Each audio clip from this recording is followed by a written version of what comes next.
सुप्रभात। मैं हूं जगेंद्र राणा। आज की हमारी आध्यात्मिक चर्चा का विषय है ध्यान सूत्र। ध्यान सूत्र। देखिए, प्राय ऐसा देखा जाता है कि लोग सद्गुरु से प्रेम करते हैं, नियमित सत्संग करते हैं, सुंदर व्यवहार है, सेवा भाव से भी संपन्न है, परंतु ध्यान का नियमित अभ्यास नहीं करते। प्रेम करना बस सत्संग करना है। यदि फूल है तो नियमित अभ्यास उसकी सुगंध है। गुरु कृपा में यदि थोड़ा सा पुरुषार्थ भी शामिल कर दिया जाए तो साधना में 4 चांद लग जाते हैं। नियमित अभ्यास आध्यात्मिक भोजन है, जिसे किए बिना आध्यात्मिक जीवन का विकास संभव ही नहीं। पूज्य चचा जी नियमित अभ्यास को कितना महत्व देते थे, इसका अंदाजा उनके इस कथन से लगाया जा सकता है कि मनुष्य अपने को उस दिन मरा हुआ समझे जिस दिन वो अभ्यास ना कर सके।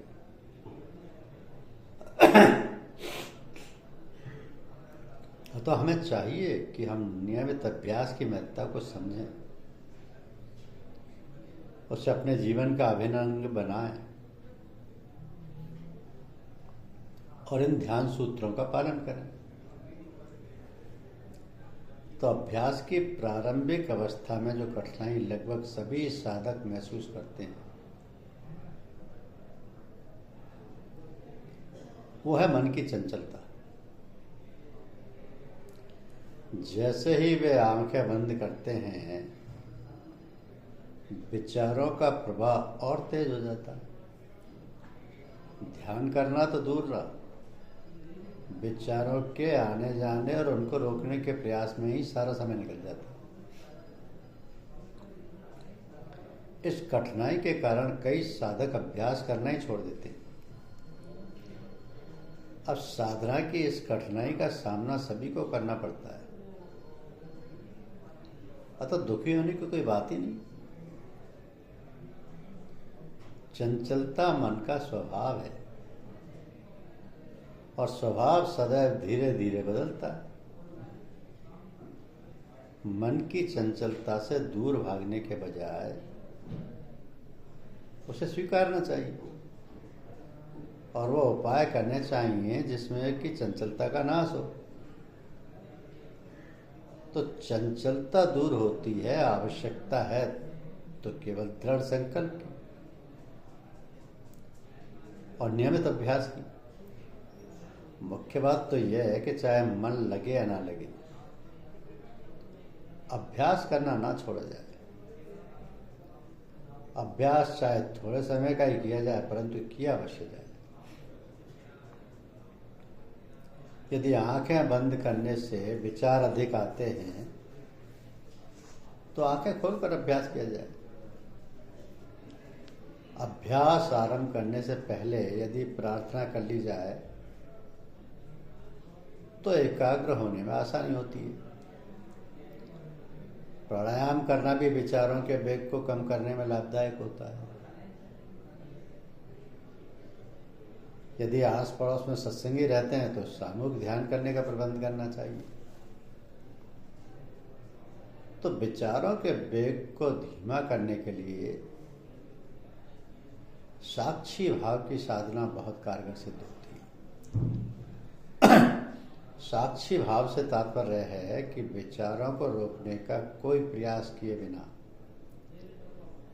विचारों का निरीक्षण करना, उनकी गतिविधि का मूक साक्षी बन जाना और विचार उठें तो उन्हें उठने दें, मन इधर उधर जाए तो उसे जाने दें। आप केवल इस उथल पुथल को निहारते रहे। ये मात्र देखना ही विचारों को द्रोहित करने लगता है, तो विचारों का संवेग धीमा पड़ने लगता है। और मन में निस्तब्धता छाने लगती है। यद्यपि साक्षी भाव की साधना अपने आप में एक पूर्ण साधना है, तथापि अभ्यास की दूसरी विधि होने पर भी इसका 5-7 मिनट का अभ्यास मन को एकाग्र कर देता है। मन के एकाग्र हो जाने पर अपना अभ्यास शुरू किया जा सकता है। तो ध्यान के अभ्यास में सफलता पाने के लिए यह आवश्यक है कि अभ्यास का आरंभ ठीक प्रकार से किया जाए। नींद में एकाएक उठकर कहीं बाहर से आकर तुरंत या किसी कार्य को करते हुए एकदम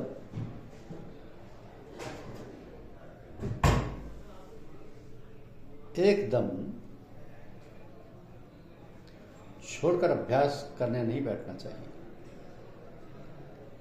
अभ्यास करने से पहले तैयारी की जाती है। पहले हाथ मुंह धोकर या स्नान करके स्वच्छ वस्त्र पहने, फिर पूजा के स्थान को साफ कर वहां आसन बिछाएं और धूप या अगरबत्ती जलाकर वायुमंडल को सुशोभित कर लें, सुभाषित कर लें। फिर अपने मन को दैनिक कार्यों से हटाकर कुछ देर के लिए सब कुछ भूलने का संकल्प कर अभ्यास करने बैठे। कुछ लोग मन में एकाग्रता लाए बिना अभ्यास करना आरंभ कर देते हैं। इससे अक्सर ऐसा होता है कि कुछ विशेष प्रकार के विचारों का संबंध अभ्यास से जुड़ जाता है। तो जब भी वे अभ्यास करने बैठते हैं, उन्हीं विचारों की रील चालू हो जाती है। फलस्वरूप उन विचारों के संस्कार मजबूत हो जाते हैं और अभ्यास में गहराई भी नहीं आ पाती। तो यह आवश्यक है कि पहले सावधानी पूर्वक उन विचारों की रील को रोका जाए, फिर अभ्यास किया जाए।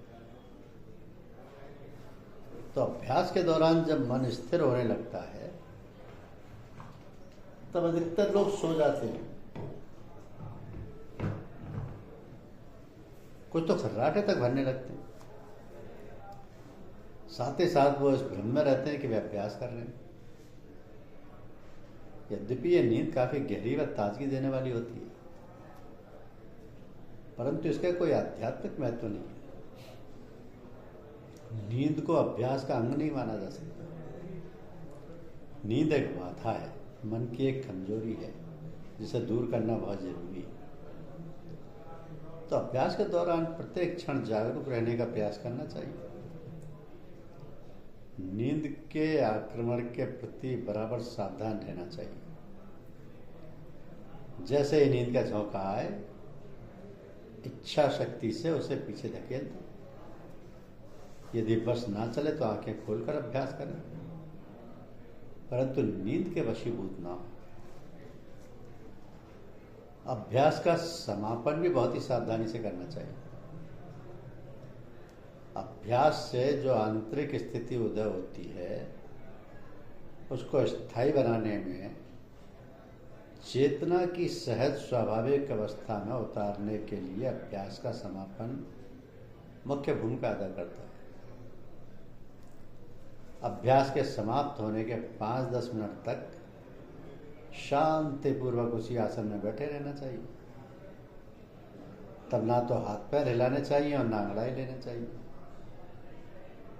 बस स्थिर अवस्था में चुपचाप अपनी हालत देखते रहना चाहिए। उन क्षणों में बिल्कुल सहज हो जाना चाहिए। ऐसा करने से 2 लाभ होते हैं। पहला तो ये कि अपनी ध्यानावस्था की हालत का ज्ञान हो जाता है, और दूसरा ये कि जो अवस्था उदय हुई है वो जज्ब हो जाती है और उसमें स्थायित्व आ जाता है। तो इस प्रकार स्थिति के पूर्णतया सहज हो जाने पर धीरे से आंखें खोलनी चाहिए।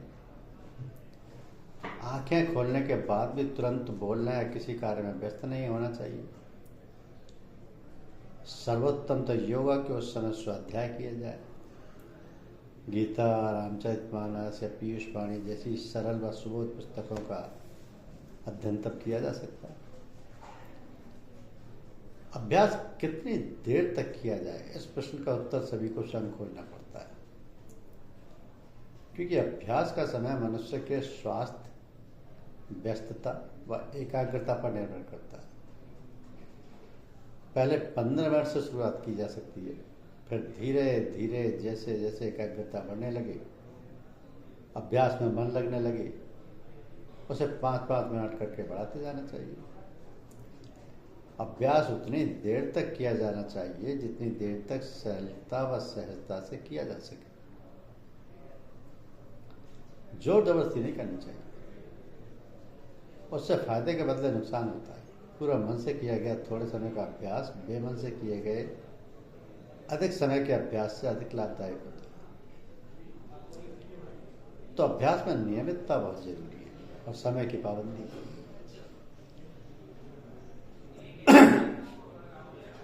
हो सकता है कि नियमित होने के लिए हमें अपने दैनिक कार्यों में फेरबदल करनी पड़े, कुछ कार्यक्रम छोड़ने पड़े, परंतु यदि हम अभ्यास को महत्व देते हैं तो हमें ऐसा करने में कोई दिक्कत नहीं है।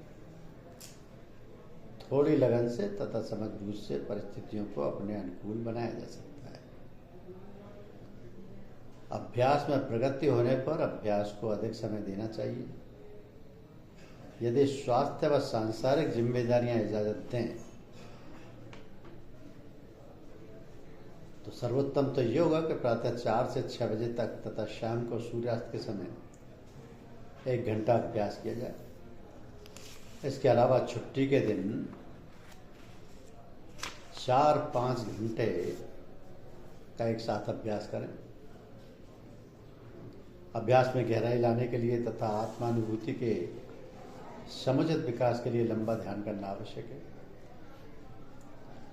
ये स्मरण रहे कि केवल अभ्यास करना ही महत्वपूर्ण नहीं होता है, वरन अभ्यास किस प्रकार से किया जाता है जो उससे भी अधिक महत्वपूर्ण होता है। गलत ढंग से किए गए अभ्यास से बेहतर होगा कि अभ्यास किया ही ना जाए। अभ्यास मनचाहा नहीं करना चाहिए, बल्कि उसकी विधि सद्गुरु से पूछ लेनी चाहिए और उनके निर्देशन में उनकी इच्छा अनुसार अभ्यास करना चाहिए। यह ध्यान रहे कि अभ्यास की बौद्धिक समझबूझ एक बात है, अभ्यास करना दूसरी बात है। इसलिए सद्गुरु जब भी किसी को अभ्यास बताते हैं तो उसके अंतर में अभ्यास की प्रक्रिया जारी कर देते हैं।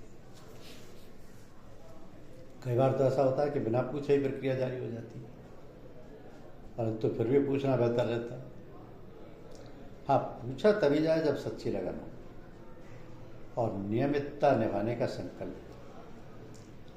प्रक्रिया के शुरू हो जाने पर जब अभ्यासी का कर्तव्य होता है कि वह उसके विकास में तत्पर हो, अपने जीवन को सात्विक बनाने नियमित सत्संग व अभ्यास से विकसित समुचित रूप से होने लगता है। नियमित सत्संग व अभ्यास से विकास समुचित रूप से होने लगता है। तो जैसे जैसे ध्यान का विकास होता है उसका सही रूप बदलता है। अभ्यास की रूपरेखा बदलती जाती है। कुछ अभ्यासी तो यह तक महसूस करते हैं कि उनका प्रत्येक ध्यान पिछले सभी ध्यानों से अलग होता है। अतः साधक को एक विशेष प्रकार के अभ्यास से बंध नहीं जाना चाहिए, बल्कि अभ्यास का मौका देना चाहिए कि वह खिल सके। तो अभ्यास के प्रति खुला दृष्टिकोण होना चाहिए। ये सच है कि अभ्यास की प्रक्रिया का विकास अपने आप में कला है, जिसे सीखने के लिए बहुत समझबूझ, जागरूकता एवं धैर्य की जरूरत है।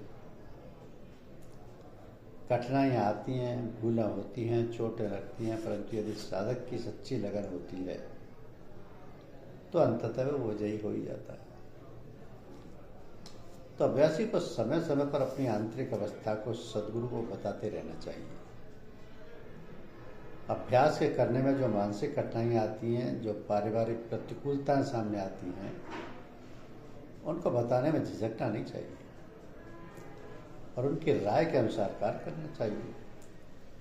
साथ ही अपनी कमजोरियों और कमियों को दूर करने के लिए उनसे प्रार्थना करते रहना चाहिए।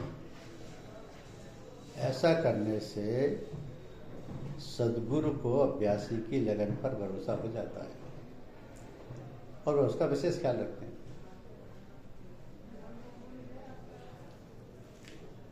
तो ये विषय बहुत गहन व विस्तृत है, इसकी निरंतरता बहुत आवश्यक है। जो सद्गुरुदेव के मार्गदर्शन में हो तो परिणाम बहुत ही अच्छा होता है। धन्यवाद।